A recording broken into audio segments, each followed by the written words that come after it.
ಕರ್ನಾಟಕದ ಮೊದಲ ಹಂತದ ಮತದಾನ ಪ್ರಾರಂಭವಾಗಿದೆ. 14 ಕ್ಷೇತ್ರಗಳಲ್ಲಿ ಇವತ್ತು ಮತದಾನ ನಡೀತಾ ಇದೆ. ಅದು ನಮ್ಮ ತುಮಕೂರು ಕ್ಷೇತ್ರದಲ್ಲಿಯೂ ಕೂಡ ಇವತ್ತು ಮತದಾನ ಪ್ರಾರಂಭವಾಗಿದೆ. ಈ ದೇಶದ ಪ್ರಜೆಗಳಾಗಿ ನಾವೆಲ್ಲರೂ ಕೂಡ ನಮ್ಮ ಕರ್ತವ್ಯ ಮತ್ತು ಜವಾಬ್ದಾರಿ ಮತದಾನ ಮಾಡುವಂಥದ್ದು. ಜೊತೆಗೆ ಪ್ರಜಾಪ್ರಭುತ್ವ ಯಶಸ್ವಿಯಾಗಬೇಕಾದರೆ ಪ್ರತಿಯೊಬ್ಬ ಪ್ರಜೆಯೂ ಕೂಡ ತನ್ನ ಕರ್ತವ್ಯವನ್ನು ನಿಷ್ಠೆಯಿಂದ ಶ್ರದ್ಧೆಯಿಂದ ಪ್ರತಿಯೊಬ್ಬರೂ ಕೂಡ ಮಾಡಬೇಕಾಗಿರುವಂಥದ್ದು. ಅದರಲ್ಲಿಯೂ ಕೂಡ ಮತದಾನ ಮಾಡುವ ಮೂಲಕ ತಮ್ಮ ಒಬ್ಬ ಪ್ರತಿನಿಧಿಯನ್ನು ದೇಶದಲ್ಲಿ ಆಯ್ಕೆ ಮಾಡಿಕೊಳ್ಳುವಂತಹ ಒಂದು ಅವಕಾಶ ಜನಗಳಿಗಿದೆ. ಏಕೆಂದರೆ ಜನಗಳೇ ನಾಯಕರಾಗಿರುವಂತಹ ಅವರ ಪ್ರತಿನಿಧಿಯನ್ನಾಗಿ ಆಯ್ಕೆ ಮಾಡಿಕೊಳ್ಳುವಂತಹ ಒಂದು ಅವಕಾಶ ಇವತ್ತು ನಮ್ಮ ಸಂವಿಧಾನ ನಮಗೆ ಕೊಟ್ಟಿರುವಂಥದ್ದು. ಹಾಗೆ ಇವತ್ತೆಲ್ಲರೂ ಕೂಡ ತಮ್ಮ ತಮ್ಮ ಮತದ ಮಹತ್ವವನ್ನು ಅರಿತು ಪ್ರತಿಯೊಬ್ಬರೂ ಕೂಡ ಮನೆಯಿಂದ ಬಂದು ವೋಟನ್ನು ಹಾಕುವಂಥ ವ್ಯವಸ್ಥೆಯನ್ನು ಮಾಡಬೇಕು. ಇವತ್ತು ವೋಟ್ ಮಾಡೋದಕ್ಕೆ ತುಂಬ ಅನುಕೂಲಗಳನ್ನು ಸೌಕರ್ಯಗಳನ್ನು ಮಾಡಿಕೊಟ್ಟಿದೆ. ಇವತ್ತು 80 ವರ್ಷ ಮೇಲ್ಪಟ್ಟವರು ಮನೆಯಲ್ಲೇ ಕುಳಿತು ಮತದಾನ ಮಾಡುವಂಥದ್ದು.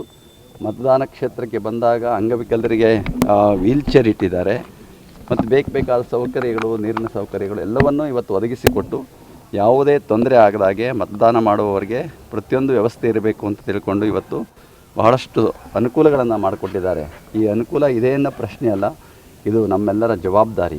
ಇವತ್ತು ಲೋಕಸಭೆಯ ಕರ್ನಾಟಕದ ಮೊದಲ ಹಂತದ ಇನ್ನು ಮಹಾಲಕ್ಷ್ಮಿ ಲೇಔಟ್ನಲ್ಲೂ ಕೂಡ ಗೋಪಾಲಯ್ಯ ಅವರು ಮತದಾನ ಮಾಡಿದ್ರು. ಅಲ್ಲಿ ಯಾವ ರೀತಿಯಾದಂಥ ಮತದಾನ ನಡೀತಿದೆ ಅನ್ನೋದ್ರ ಬಗ್ಗೆ ಮತ್ತಷ್ಟು ಮಾಹಿತಿಯನ್ನು ನೀಡ್ತಾರೆ ನಮ್ಮ ಪ್ರತಿನಿಧಿ ಸ್ವಾಮಿ. ನೀವು ಮಹಾಲಕ್ಷ್ಮಿ ಲೇಔಟ್ನಲ್ಲಿ ಇದ್ದೀರಾ. ಸದ್ಯ ಅಲ್ಲಿ ಯಾವ ರೀತಿಯಾಗಿ ಮತದಾನ ನಡೀತಾ ಇದೆ, ಜನ ಯಾವ ರೀತಿಯಾಗಿ ಮತದಾನಕ್ಕೆ ಬರ್ತಾ ಇದ್ದಾರೆ, ಇಲ್ಲಿವರೆಗೂ ಯಾರೆಲ್ಲ ಗಣ್ಯರು ಬಂದು ಮತದಾನ ಮಾಡಿದ್ರು ಸ್ವಾಮಿ?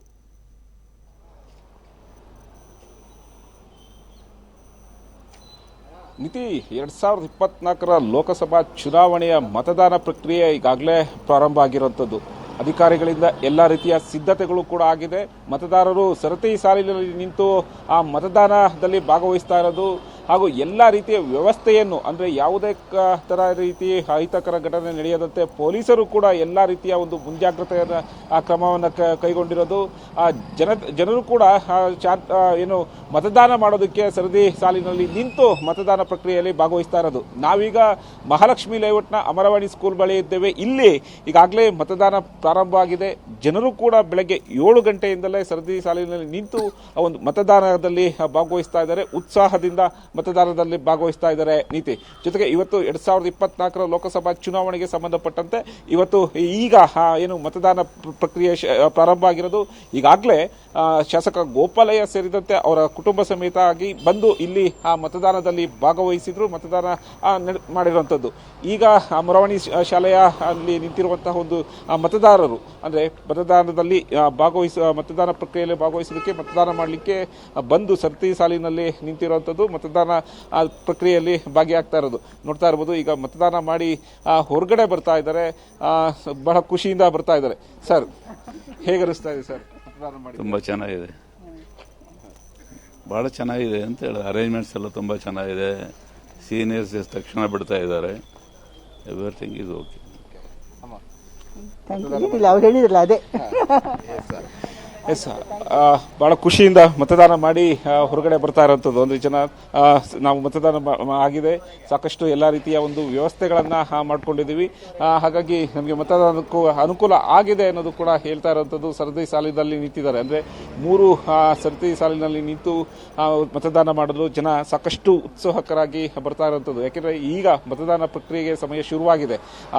ಸಮಯ ಶುರುವಾಗದ ಕೂಡಲೇ ಜನ ಸರದಿ ಸಾಲಿನಲ್ಲಿ ನಿಂತಿರೋದು, ಭಾಗವಹಿಸೋದು ಸಾಕಷ್ಟು ಉತ್ಸಾಹದಿಂದ ಭಾಗವಹಿಸ್ತಾ ಇರೋಂಥದ್ದು. ನೀತಿ ಓಕೆ ಸ್ವಾಮಿ, ಅಂದ್ರೆ ಈ ಹಿಂದೆ ಎಲ್ಲ ಸ್ವಲ್ಪ ಸಮಯ ಆದ ನಂತರ ಬಂದು ಮತದಾನ ಮಾಡ್ತಾ ಇದ್ರು, ಬಟ್ ಇವತ್ತು ಬೆಳಗ್ಗೆನೆ ಎಲ್ಲ ಸಾಲಿನಲ್ಲಿ ನಿಂತಿದ್ದಾರೆ. ಕ್ಯೂನಲ್ಲಿ ನಿಂತಿರೋರ್ನ ಯಾರನ್ನಾರು ಮಾತನಾಡಿಸೋ ಪ್ರಯತ್ನ ಮಾಡ್ಬೋದಾ ಸ್ವಾಮಿ? ಖಂಡಿತ ಇದೆ, ಏಕೆಂದರೆ ಈಗಾಗಲೇ ಬೇಸಿಗೆ ಬಿಸಿಲು ಕೂಡ ಶುರುವಾಗಿದೆ. ಹಾಗಾಗಿ ಬೆಳಗ್ಗೆ ಮತದಾನ ಪ್ರಕ್ರಿಯೆ 7 ಗಂಟೆಗೆ ಶುರುವಾಗಿದೆ. ಆ ಸಮಯದಿಂದಲೇ ಈಗಾಗಲೇ ಜನ ಕೂಡ ಬೇಗ ಬಂದು ಮತದಾನ ಮಾಡಬೇಕು ಅನ್ನೋ ನಮ್ಮ ಹಕ್ಕನ್ನು ಚಲಾಯಿಸಬೇಕು ಅಂತ ಈಗಾಗಲೇ ನಿಂತಿರುವಂಥದ್ದು. ಸಾಕಷ್ಟು ಜನ ನಿಂತಿದ್ದಾರೆ. ಹಾಗೆ ಅವ್ರನ್ನೂ ಕೂಡ ಮಾತಾಡಿಸುವಂಥ ಒಂದು ಪ್ರಯತ್ನವನ್ನು ಕೂಡ ಮಾಡೋಣ. ಈಗಾಗಲೇ ಮತದಾನ ಮುಗಿಸಿ ಹೊರಗಡೆ ಬರ್ತಾ ಇದ್ದಾರೆ. ಸರ್, ಮತದಾನ ಮಾಡಿದ್ದಾರೆ, ಹೇಗೆ ಅನಿಸ್ತಾ ಇದೆ ಸರ್? ಚೆನ್ನಾಗಿ ಖುಷಿ ಅನಿಸ್ತಾ ಇದೆ. ಯಾಕಂದರೆ ಈ ಸಲ ತುಂಬ ಫಾಸ್ಟಾಗಿ ಆಗ್ತಾ ಇದೆ ಕೆಲಸಗಳು.